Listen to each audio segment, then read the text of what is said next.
Hello students, कैसे हैं आप सभी लोग। क्या हम पढ़ रहे थे? एपी पढ़ रहे थे। तो लास्ट वीडियोस आपने मेरा इंट्रोडक्शन देखा होगा एपी का, ठीक है। अब हम आगे का पढ़ेंगे। तो एपी में मैंने आपको फर्स्ट टर्म और कॉमन डिफरेंस निकालना आपको लास्ट वीडियोस में सिखाया था। नेक्स्ट हम पढ़ेंगे एनथ टर्म कि एपी है तो एपी की nth term, what is the nth term. तो एनथ टर्म क्या होती है? A plus n minus 1 into d. ये आपका फॉर्मूला होता है, इसको आप लिख लीजिएगा, ठीक है। a plus n minus 1 into d, ये आपकी क्या है? एनथ टर्म का फॉर्मूला है, जिसमें a फर्स्ट टर्म होती है, d कॉमन डिफरेंस होता है, n होता है नंबर ऑफ टर्म्स, ठीक है। लिख देती हूँ मैं, a होती है आपकी फर्स्ट टर्म, d होता है आपका कॉमन डिफरेंस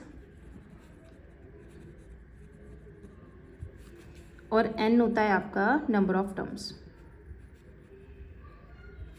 और an क्या होता है? nth टर्म, ठीक है। चलिए अब देखिए, अब कुछ क्वेश्चन इस टाइप से आते हैं आपके। सबसे पहले एग्जांपल मैं आपके पास ले लेती हूँ। देखिए, एक क्वेश्चन आपका है, आपको वो an देगा, मतलब nth टर्म वो आपको देगा, ठीक है। nth टर्म वो कुछ भी दे सकता है आपको, जैसे 3n + 2 दे दिया, तो वो आपको बोलेगा right the first 5 term of the sequence, right the first 5 term of the sequence. तो शुरू की 5 टर्म्स निकालनी है। 5 टर्म्स मतलब हो गया n की वैल्यू आपको 1 2 3 4 5 पुट करनी है। दैट मीन्स कहने का सेंस वो ये कहना चाह रहा है। तो शुरू की 5 टर्म निकालनी है। चलिए शुरू करते हैं फिर। a1 रखिए, n के प्लेस पे 1 पुट करिए। 3 × 1 = 3 + 2 कितना आएगा? 3 × 1 = 3 + 2 कितना आएगा? 5, ठीक है। a2 निकालिए, a2 के निकलेगा 3 × 2 + 2, तो 3 × 2 = 6, 6 + 2 8।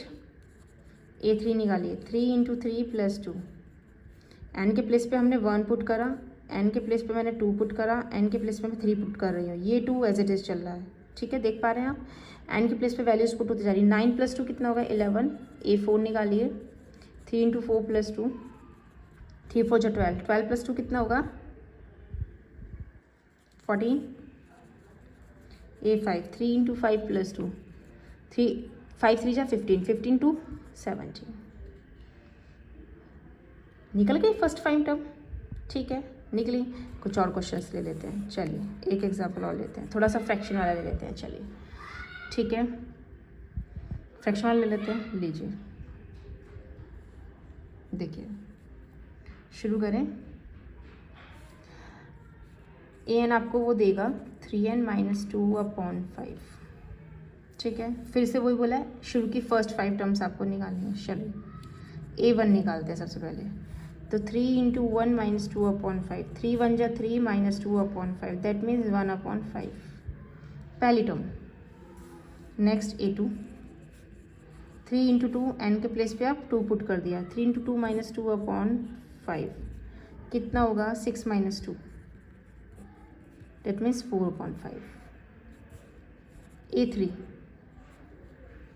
n के प्लेस पे आप 3 पुट करेंगे, 3 × 3 - 2/5, 9 - 2/5, that means 7/5। Next fourth term, n के प्लेस पे 4 पुट करिए, 3 × 4 - 2/5, 4 3 = 12 - 2/5, that means 10 - 10/5, that means 2। Next a5, n के प्लेस पे 5 पुट करिए, 3 × 5 - 2/5, 5 3 = 15, 15 - 2/5, तो 15 - 2 कितना होगा? 13/5। आ गई शुरू की 5 टर्म्स, ठीक है। तो हमें एक सीक्वेंस nth टर्म की फॉर्म में गिवन थी।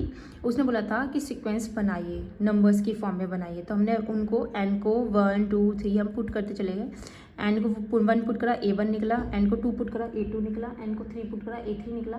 तो इस तरीके से हमने 5th टर्म तक अपने दोनों क्वेश्चंस को सॉल्व आउट करा। आ रहा है आप सभी को समझ में? अब कुछ क्वेश्चन इस टाइप के आते हैं। नेक्स्ट जो आपका लेवल आएगा क्वेश्चंस का, वो आएगा इस टाइप से। देखिए फिर से लेते हैं। अब आपको वो कुछ भी दे देगा, जैसे an आपको दे देगा 5n - 4, आपको बोलेगा a12 निकालो, a15 निकालो। आ रही बात समझ में आपको बच्चों? a12 निकालो, a15 निकालो। तो a12 भाई a2 का मतलब क्या है? n को हमने 2 पुट करा था, यहाँ जब भी तो A2 बनाई है, n को 2 पुट कर दिया था, अब उसने A12 बोला है तो सीधी सीधी बात है n को 12 पुट कर दो, काम खत्म। n के प्लेस पे 12 पुट कर दो, 5 × 12 माइनस का 4 कितना बैठेगा, 12 पंजे 60, 60 में से 4 गया कितना बैठेगा भाई 56 बैठेगा, काम खत्म। A15 बोला है n को 15 प्लेस कर दो 5 × 15 माइनस का 4, तो 75 माइनस 4, 75 माइनस 4 कितना बैठेगा 71, काम खत्म। आ रहा है समझ में बच्चों, क्वेश्चंस आ रहे हैं समझ में, ठीक है। देखो और कुछ क्वेश्चंस ले लेते हैं, एक और क्वेश्चन अच्छा सा लेते हैं। देखो बच्चों को ना बहुत प्रॉब्लम होती है इस टाइप के क्वेश्चन में, ये -1 की पावर n वाले आते हैं ना, इसमें आपको A3 निकालना है, इस पर A5 निकालना है, इसमें A8 निकालना है, ठीक है। चलिए क्या करना है, A3 निकालना है, n को क्या पुट करेंगे 3 दे देंगे वैल्यू, करिए -1 की पावर 3 × 3, ठीक है। अच्छा अब एक बात और देखो, मैं एक राइट में बता रही हूँ, -1 की पावर अगर इवन होती है तो हमें वो +1 आंसर देता है, लेकिन -1 की पावर अगर ऑड हो जाती है तो हमें -1 आंसर देता है। बात समझ में आ रही है। ऑड मतलब जो होती है विषम संख्याएं 1, 3, 5, 7, और इवन मतलब 2, 4, 6, 8 जो सम संख्या होती हैं, ठीक है। हिंदी वाले भी समझ लें और इंग्लिश वाले भी समझ लें, ठीक है। मुझे थोड़ा कम हिंदी आती है तो मैं इंग्लिश में ही वर्ड्स यूज़ करती हूँ, लेकिन अगर आपको नहीं आ पा रहा है तब भी समझ में कि हाँ हमें हिंदी में जानना है, तो आप मुझे कमेंट बॉक्स में कर सकते हैं कि मैम इसका मीनिंग हिंदी में बता दीजिए, तो मैं उसको हिंदी में समझा दूँगी, ठीक है। आपको कुछ भी समझ नहीं आता है तो आप कमेंट बॉक्स में लिख दीजिए, तो मैं उस चीज़ को समझा दूँगी, ठीक है।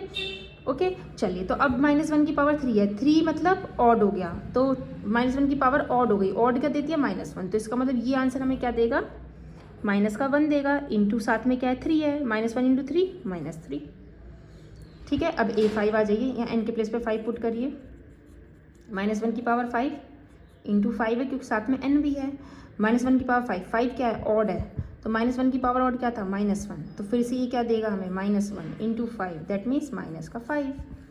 नेक्स्ट क्या निकालना है हमें A8, n को 8 पुट कर दीजिए, -1 की पावर 8 × 8, -1 की पावर 8 है, 8 क्या है इवन नंबर है, और -1 की पावर इवन नंबर क्या देती है +1, तो इसका मतलब ये हमें क्या देगा +1 × 8, और 1 8 जा 8। आई होप आपको AP चैप्टर समझ में आ रहा होगा, आपको स्कूल में भी हेल्प मिलेगी। जो इस साल 10th बच्चे कर रहे हैं, मेरी वीडियोस को देखते रहिएगा, डेली देखिएगा, हर एक वीडियो नई मिलेगी आपको बहुत हेल्प मिलेगी, और मैं वो क्वेश्चंस कराती हूँ जो आपके बोर्ड एग्जामिनेशन में आने वाले होते हैं। तो आई होप आपको सबको समझ में आया होगा। प्लीज़ कमेंट ज़रूर करिएगा अगर आपको समझ में आ रहा है, आपको अच्छा लग रहा है तो प्लीज़ नाइस ज़रूर लिखिएगा, ठीक है। मुझे प्लीज़ कमेंट ज़रूर करिएगा, और आपको अगर कुछ क्वेश्चन भी पूछना है ना तो आप कमेंट बॉक्स में मुझे डाल सकते हैं कि मैम हमारे स्कूल में ये चल रहा है, मुझे ये समझ नहीं आ पा रहा है, क्या आप प्लीज़ समझा देंगी। ज़रूरी नहीं है कि इसी चैप्टर से रिलेटेड, पूरी बुक में से कोई सा भी चैप्टर आपके स्कूल में रनिंग में चल रहा हो तो आप मुझे लिख के बता सकते हैं, मैं उसी क्वेश्चन को सॉल्व आउट करके आप तक पहुँचाऊँगी, आपकी मैं पूरी हेल्प करूँगी। सो प्लीज़ मेरे चैनल को लाइक एंड सब्सक्राइब ज़रूर करिएगा, कमेंट करिएगा, और फ्रेंड्स को शेयर भी करिएगा, और बेल आइकन को दबाना बिल्कुल मत भूलिएगा। Thank you very much, have a nice day.